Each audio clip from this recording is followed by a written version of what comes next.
Kaixo, aintzane naiz, egitea zoazten ikastaro hontan zuen tutore izango naizena. Eta, hasteko ikastaroaren aurkezpena edo egin nahi nizueke. Edukien inguruan, esango dugu, ikastaro honekin oinarrizko prestakuntza ziurtatu nahi deula.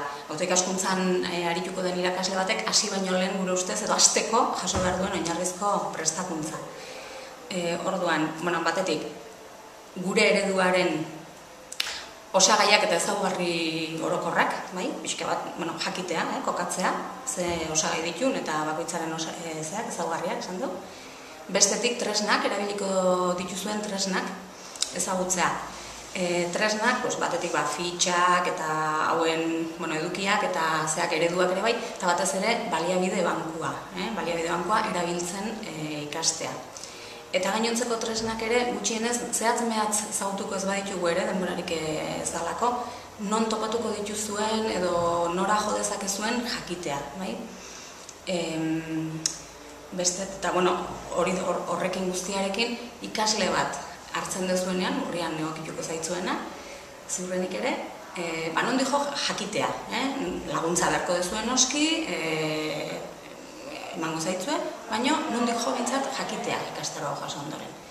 Eta aholku nagusiak, gure urtetako esperientzian zehar, hainbat gauza ondo atera zaizkigu, beste gauza batzuk ezain ondo, eta orduan hori dela eta baditugu emateko aholku batzuk, horiek helarazten saiatuko gineak. Hori eduki dagokienean.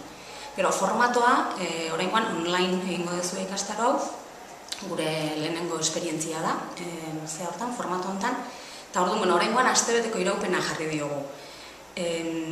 Gero baloratuko da, hau moldatu behar dan edo ez, hori zuek esango diguzue batez ere, baina oraingoan bintzat astebeteko iraupen honekin azpimarratu nahi genuke garrantzitsua izango dela egunean eramatea. Zergatik, taldean egiteko ariketak edo lanak bestela ezingo genituzkelako aurrera eraman. Orduan, hori azpimarratu nahi genuke, egunean eramatea ikastaroa. Antolaketei dagokionez, lehenengo osagaiak eta tresnak ezagutaraziko ditugu, eta gero, horiek ezagutu ondoren programazio bat egingo dezue, eta horren gainean hausnartuko dugu. Eta garrantzitsuena, badakizue, ikastaroan zehar, guztion esperientzia, zalantzak, galderak, konpartitu, eta guztion artean ziur asko ikasiko dugu.